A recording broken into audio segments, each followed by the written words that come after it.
रिजवाना जी, मैं आपकी स्टोरी जानना चाहूँगी, मैं खतीजा की स्टोरी जानना चाहूँगी आपसे। खदीजा ज़हरा इस वक्त 5 इयर्स की हैं। जब वो तकरीबन 1.25 साल की थी, तब से ही मैंने उनको प्ले ग्रुप में एडमिट करवाया था कराची के एक बहुत अच्छे स्कूल में, जो कि वीवी द बियर स्कूल के नाम से, इट्स इंक्लूसिव सेटअप। अच्छा, खतीजा सिर्फ बोलना देर से सीखी है, ऐसा बाकी तो कोई मसला नहीं, बट इंक्लूसिव सेटअप में उसको भेजना, आई एम वेरी सेटिस्फाइड। मैं ख़ुद भी पर्सनली एजुकेशन से ताल्लुक़ है, मैं कॉलेज लेक्चरर हूँ, और खतीजा जो है वो वहाँ पर जाकर जो सीख रही है वो हमारे माशरे के आगे आने वाली नस्ल को सीखना बहुत ज़रूरी है। खदीजा की क्लास में अल्हम्दुलिल्लाह हर तरह के बच्चे हैं, और वो बिल्कुल जेलन होके काम करते हैं, मिलजुल के खेलते हैं, बैठते हैं, उठते हैं, प्ले डेट्स पर भी जो है वो साथ जाते हैं, इवन वीडियो कॉल्स पे भी बात होती है। दैट इज़ अनदर के घर पर अगर छुट्टियां और याद आ रही है तो हम बात कर लें, ये भी जो है वो है। जो मेन बात है वो ये कि देखें, जो इंक्लूसिव की बात कर रही थी, जैसे सर ने कहा कि मैं कोई एहसान नहीं कर रहा हूँ, इंक्लूसिव कोई ऐसी टर्म नहीं है कि जिसके लिए मैं बताऊँ कि एक स्पेशल बच्चे भी मेरे पास हैं। मैंने कहा था बिल्कुल बिगनिंग में अपनी एक बात में कि मेरी बच्ची ख़राब नहीं हो रही है, लेकिन दूसरा बच्चा मेरी बच्ची से कुछ ना कुछ सीख रहा है, और मेरी अपनी बच्ची उससे सीख रही है, मोहब्बत करना सीख रही है, उसके साथ बैठना सीख रही है, माशरे का एक अच्छा फ़र्द उसको बनाने में उसकी मदद करना सीख रही है। इंक्लूसिव के वर्ड में इन आता है, मतलब we are in one umbrella.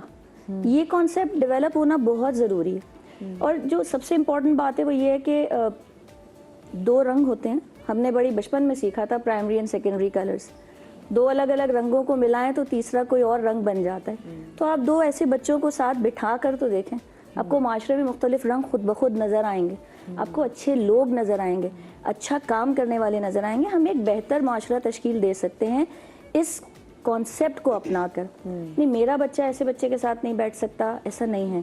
अल्हम्दुलिल्लाह खतीजा ज़हरा जो है वो बहुत सारी चीज़ें सीखती है स्कूल से।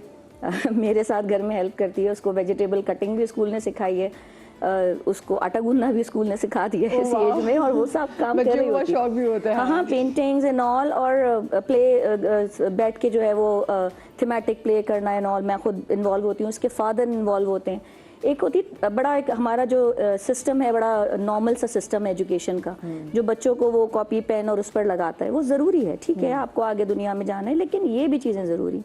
तो अगर साइमल्टेनियसली दोनों चीज़ें साथ चल रही हैं और बच्चा एक अच्छी चीज़ की तरफ जा रहा है, तो मैं पेरेंट्स को ये बात पे अप्रिशिएट करना चाहूँगी, मैं उन्हें कहना चाहूँगी कि वो अपने बच्चों को ऐसे स्कूलों में एडमिशन करवाएं। अब मेरी बेटी जा रही है तो नहीं उसकी क्लास में ये देखो ऑटिस्टिक बच्चा भी है, ADHD भी है, डाउन सिंड्रोम भी है, नहीं मेरी बेटी तो ऐसो के साथ कैसे पढ़ सकती है, तो मैं उसे निकाल के किसी अच्छे हाई फाई स्कूल, क्यों? वो पढ़ सकती है, बिल्कुल पढ़ सकती है, वो उनसे कुछ सीखेगी। और ये कानून है कुदरत का, फितरत का, हम सब एक दूसरे से सीखते हैं। बिल्कुल। और मुझे लगता है ये बच्चे, बहुत सारे बच्चे जो है ना, ये माँ बाप से सीखते हैं कि माँ बाप ऐसे बच्चों को देख के ना, मतलब जो उनको ज़रा सा ऐसे बच्चे, अगर आई एम सॉरी प्लीज, माँ बाप अगर वो देखें कि जी बच्चा को उनको लग रहा है थोड़ा सा स्लो है, तो माँ बाप कहते हैं हमारा बच्चा ज़रा से पीछे हो जाए, फिर वो बच्चे एग्जैक्टली वही सीख सकते हैं जो उनके माँ बाप ऐसा ही मतलब मैं अगर भाग रही हूँ तो मैं मेरे साथ किसी को लेकर भागूँ, दिस इज रेस। ऐसा थोड़ी है कि मैं पहले आ जाऊं और वो पीछे रह जाए। ये कॉन्सेप्ट देना आपके लिए अच्छा है, क्योंकि आप इसमें ऑन दी होल एक काम कर रहे हैं। जैसे ताहिरा ने कहा कि स्क्रीन टाइम ज़रूरी नहीं है, ये screen time is not the reason जो कि हमने माइंडसेट बना लिया। मैं सिर्फ एक मौला अली का कॉल शेयर करूंगी। वो कहते हैं कि अपने बच्चों को आने वाले दौर के लिए तरबियत दो, क्योंकि वो तुम्हारे दौर के लिए नहीं, आने वाले दौर के लिए पैदा किए गए। ये स्क्रीन है, ये टेक्नोलॉजी है, आगे आने वाली चीज़ें, ये बच्चों को आगे काम आनी है, क्योंकि दुनिया में ये है, आप उन्हें पीछे नहीं कर सकते। बट इसके साथ साथ वो जो इमोशंस हैं, वो जो एम्पैथी है, वो जो केयर है, वो जो शेयरिंग की फीलिंग है, वो भी आपको अपने बच्चे को सिखानी है, क्योंकि सिर्फ आप एक पढ़ा लिखा इंसान ना बनाएं, एक अच्छा इंसान बनाएं। एक चीज़ ऐड करूँगी मदिया कि हमारे अंदर फिर भी बच्चों की जब हम बात कर रहे हैं, हम भी इत्तेफाक ऐसा कि जब से बात हो रही है तो हम न्यूरो डाइवर्जेंट बच्चों की बात करें, वही बच्चा एडल्ट भी तो बन रहा है ना। बिल्कुल।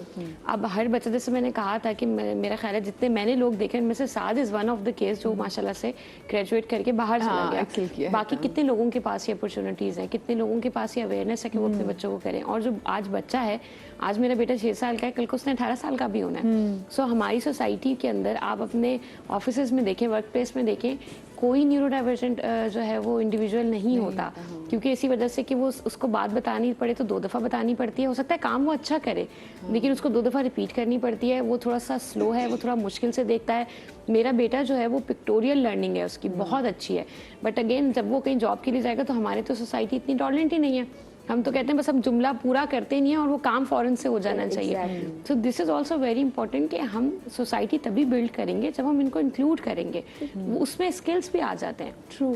अभी तो मेरी इनकी और रिजवान की लड़ाई स्कूल तक की है, हमने तो इतनी मुश्किल से स्कूल तक अपने क्योंकि बच्चे एक भेजे मसला हैं। ये भी है ना कि हम न्यूरो डाइवर्जेंट बच्चों को ट्रेन करने में लगे हुए हैं। हाँ, हम बाकी बच्चों बच्चों को को टेस्ट खोल दिए हैं, को बता हम भी नहीं उन्हें रहे। इस काबिल बना रहे हैं कि वो नॉर्मलाइज लाइफ पर आए, बट नॉर्मल लोगों को भी ट्रेन करने की जरूरत है। उन्हें इस काबिल बनाएं कि वो इनके साथ कोप अप करना सीखें। बिल्कुल ठीक है, 2 बार बताएं, आज के शो उनके का साथ मकसद चलें, ही उनको यही साथ है लेके चलें कि हम भी with the passage of time और बेहतर तरीके से जाने। मुझे बताएं स्कूल्स में ये जो बच्चे सामा, हम अपने जो न्यूरोटिपिकल बच्चों को कैसे इतना ट्रेंड करें कि उनको पता होना चाहिए कि हमने हमारे जो न्यूरो डाइवर्जेंट बच्चे हैं उनको साथ लेके कैसे चलना है। इन बच्चों के अंदर हमने एम्पैथी कैसे पैदा करनी, क्योंकि मुझे लगता है बहुत सारे पेरेंट्स फेल हो चुके हैं। मैं अक्सर वो, जैसे मैं आपसे बता रही थी ना ब्रेक पे जाने से पहले, कि मैंने अपनी बड़ी प्यारी दोस्त से पूछा, मैंने कहा भी तुमने ये गुड डॉक्टर जिसकी मैं आपसे बात भी करी थी ना कि इसमें ऑटिस्टिक डॉक्टर होता है, तो उसने कहा नहीं, मैंने प्रेगनेंसी के दौरान वो नहीं देखा, मुझे डर था मेरा बच्चा देखने से ही ऑटिस्टिक ना हो जाए।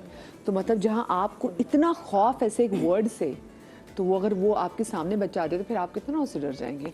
मुझे देखिए सिंपल सी बात है, you can not teach empathy, you have to live it, ठीक है, टू अंडरस्टैंड इट।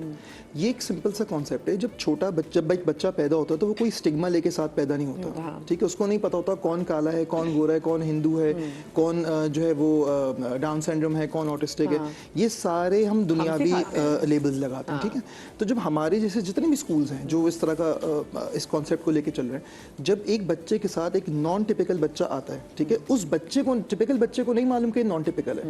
वो टिपिकल बच्चे को ये लग रहा है कि मैं जिस तरह मेरी अपनी डिफरेंट एबिलिटीज है, इसकी अपनी डिफरेंट एबिलिटीज है, मैं अगर ज्यादा बात करता हूँ शायद ये बात नहीं करता, मैं अगर शायद ज्यादा आवाज में काम कर सकता हूँ शायद इसको प्रॉब्लम होती है, मुझे अगर बहुत ज्यादा एसी वाला रूम अच्छा लगता है शायद इसको नहीं अच्छा लगता, यू नो। उस बच्चे को नहीं पता, वो उसका वैसे ही ग्रो हो रहा होता है। एंड कभी अगर आपको अगर मौका लगे, कभी आप आगे स्कूल में आके देखें तो यू विल बी अमेज्ड कि बच्चों को एक्चुअली फर्क नहीं पड़ा होता। अगर वो साइड वाले, जैसे अगर अब्दुल्ला ने अगर हमारे स्कूल में किसी बच्चे से चश्मा लिया होता तो शायद बच्चे को प्रॉब्लम ही नहीं हुई थी। बच्चा उठे शायद उसकी पेंसिल लेके आया था कि चश्मा जब वापस होगा तब पेंसिल ले लेगा, you know, that's how they learn and that is very normal also. अभी अगर मैं आपकी कोई चीज उठा लूंगा तो शायद आप या तो मुझसे लड़ेंगे या फिर आप भी मेरी कोई चीज लेंगे, that is normally what we do, right. तो यही चीज जब उन बच्चों के साथ भी हम करेंगे, जो भी बच्चा है, ठीक है, मैं देने मेरे लिए टिपिकल नॉन टिपिकल दोनों सेम होते हैं, तो रिएक्शन ऐसा ही आएगा। अब अगर हम नॉर्मली होता है कि हम लोग अवेयरनेस के नाम पे, हम जैसे भी आप लोग पहले थोड़ी देर पहले बात कर रहे थे कि भाई स्क्रीन दिखाएं या नहीं दिखाएं, ठीक है, मैं कहता हूँ ये बात भी करने की जरूरत नहीं है भाई। स्क्रीन दिखाएं या नहीं दिखाएं, that is also not your concern. You are no one to exclude any child, ठीक है। आपके पास कोई राइट नहीं था कि आप अब्दुल्ला से बदतमीजी करते, आपके पास कोई राइट नहीं था कि आप किसी भी बच्चे को इस तरह से बिहेव करें उसके साथ कि जैसे वो सोसाइटी में एग्जिस्ट नहीं करता। Just because you have power, just because you think you have power, I would say, ठीक है। तो आप किसी को भी अगर एक्सक्लूड करना चाह रहे हैं या इस तरह के लेबल्स देना कि पागल बच्चा है तो घर पे रखो, तो देखिए नॉर्म्स के हिसाब से सोसाइटी के, not because just because you think you have a power, just because you think that your kid is superior, exactly, you think that your kid is like, जितनी सारी milestone is doing it like a pro, that does not give you a right कि आप किसी भी बच्चे को जज करें। आपको नहीं पता भाई, क्योंकि देखिए उस कॉन्सेप्ट के हिसाब से, नॉर्म्स के हिसाब से जो आपने बिहेवियर शो किया वो भी नॉर्मल अरे वो तो आप अब नॉर्मल है। exactly. मैंने जब इन्होंने लिखा तो मैंने तो उसके, जब मैंने इनकी पोस्ट पढ़ी थी तो मैंने उसमें नीचे लिखा कि भाई ऐसा बंदा जो कि किसी बच्चों के साथ भी ऐसे कर रहे हैं, वो तो खुद असल में जानवर है। exactly. क्योंकि इंसान तो सोशल एनिमल है। आप इंसान सोशल में तो बाहर निकलेगा, लोगों से भी मिलेगा, और अगर आप किसी को कह रहे हैं कि अपने बच्चे को घर पे रखो, तो जो आपकी सोच है वो तो आपकी जानवर है, तो ऐसे लोगों को बाहर ही निकलना चाहिए। सोसाइटी का मूवी मसला ये है कि हम तो भी काले गोरे छोटे मोटे पतले लंबे से नहीं निकले। तो उसमें जब आप न्यूरो डाइवर्जेंट कहते हैं तो उनके पास उसके लिए एक ही नाम है, विच इज पागल वाला या मेंटली रिटार्डेड वाला। तो इसमें ये अंडरस्टैंडिंग बहुत ज़्यादा ज़रूरी है कि आप लेबल, जब मैं अक्सर ये बात कहती हूँ, मुझे लोग कहते थे मेरे बेटे का डायग्नोसिस हुआ तो सबने मुझे कहा कि नहीं बताओ, he doesn't look autistic, autism doesn't have any look, मतलब कुछ भी ऐसा नहीं होता कि मैं बोलूँ कि जी ये होगा तो आप गेस कर लें। लेकिन मुझे सब कहते थे कि नहीं करो, एंड वो अपनी लाइफ के माइलस्टोन्स ग्रेजुअली अचीव कर लेगा। हमारे तो इतना आराम सा होता है कि लड़का है बस ऐसा ही है, आप ब्रश ऑफ कर दें सब कर देंगे। तो मैं हमेशा ये बात कहती हूँ कि देखिए अगर मैं उसको नहीं बताऊंगी कि it's part of his autism, तो जो लोग उसको कहेंगे वो उस पर बिलीव करेगा। इफ़ इज स्लो तो मे बी लोग उसको बोलेंगे तुम डफर हो, तुम डम हो, तुम स्लो, तुम्हें हम इसलिए नहीं खिलाएंगे, तुम्हें हम इसलिए इंक्लूड नहीं करेंगे, तुम्हें बात समझ नहीं आती। और फिर अगर उसको कोई बोलेगा कि वो पागल है, तो हो सकता है कि वो उस लेबल को एक्सेप्ट कर ले, because he doesn't know the right label for it. So मैं हमेशा पेरेंट्स से कहती हूँ आप दुनिया को बताएं या ना बताएं, ये आपका कंसर्न है या आपका फैसला है, लेकिन आप अपने बच्चे को उसका डायग्नोसिस जरूर बताएं। एजुकेशन और अवेयरनेस ये मैं एक्सपेक्ट करूँ कि मधिया ऑटिज्म को समझे, लेकिन मैं अब्दुल्ला को ही ना बताऊँ कि उसको ऑटिज्म है। This is very unfair. या आप अपने बच्चे के साथ बहुत बड़ी ज्यादती करते हैं। सो आप उसको ज़रूर एजुकेट करें और अपने इर्द गिर्द के जो लोग हैं उनको ज़रूर एजुकेट करें। सो मुझे बहुत से लोगों ने ये भी कहा कि जी आप उसको नहीं बोलते कि आपके बच्चे को ऑटिज्म है, तो वो आपको ये नहीं बोलता, लेकिन ये बताना बहुत ज़रूरी है because it's part of his autism. और हम 24 घंटे हमारी फैमिली लाइफ, हमारी प्रोफेशनल लाइफ, हर चीज़ जो है वो अब्दुल्ला के डायग्नोसिस के बाद there is a major shift. हाँ हर चीज़ तो चेंज इट्स हो नॉट जाती सेम। है। हाँ मतलब मैं अगर हमने आउटिंग पे जाना है, you will be planning in a very different way with your neurotypical child, I will have to plan in a very different way. So मेरा 24/7 it's around autism, so why I should not talk about it. माँ बाप exactly माँ बाप की तो पूरी life change होती है। मुझे अब ये बताएं फरियाल, हम देखिए ये तो डायग्नोसिस वाला तो ये अब जाके आ रहा है ना कि आपने ADHD हो या कुछ भी, तो हम जाके उसमें कर लेते हैं। आज से पहले जब ये डायग्नोसिस नहीं थे, तो ऐसे कितने ज़्यादा जो कुछ बहुत से लोग होंगे जो कि स्पेक्ट्रम पे फॉल करते होंगे, लोग उन क्लास में समझेंगे कि तो बेवकूफ़ है, इसको समझ नहीं आती, नालायक है, ये समझ नहीं पाता, या फिर ये बदतमीज़ है, ये हाइपर है, सुनता ही नहीं, ये बदतमीज़ है, नाफरमान वाला, तो उस बच्चे को, और वो उसके बस की बाहर की बात है। तो ऐसे लोगों को किन किन मुश्किलात का सामना होता है जिनकी लेटर मतलब ज़िंदगी पहले डायग्नोसिस नहीं हुए होते हैं? अभी हम थोड़ी देर पहले जब बात कर रहे थे वो यही डिस्कशन थी कि बहुत सारे बच्चे तो छुपे हुए ही हैं, वो घरों में छुपे हुए हैं, छत पे कमरों में छुपे हुए हैं, जब हम आपस में डिस्कशन कर रहे थे। तो ऐसा ही है, अगर हम अपने ख़ानदान में भी देखें तो शायद हमने कहीं ना कहीं सुना था कि किसी का कोई बच्चा था जिसके साथ कोई प्रॉब्लम थी, जिसको वो आम लफ्ज़ों में लोग पागल कह देते थे, वो बच्चा सामने ही नहीं आता था। अवेयरनेस उस टाइम पे भी थी, काम जो है वो उस टाइम पे भी हो रहा था, लेकिन वही वाली बात एक्सेप्टेंस नहीं थी, क्योंकि जब हमारी फैमिली में किसी बच्चे को एक्सेप्ट नहीं किया जा रहा, तो मैं ये नहीं एक्सपेक्ट कर सकती कि मैं बाहर की दुनिया में कोई अननोन बंदा हमारे बच्चों को एक्सेप्ट करेगा।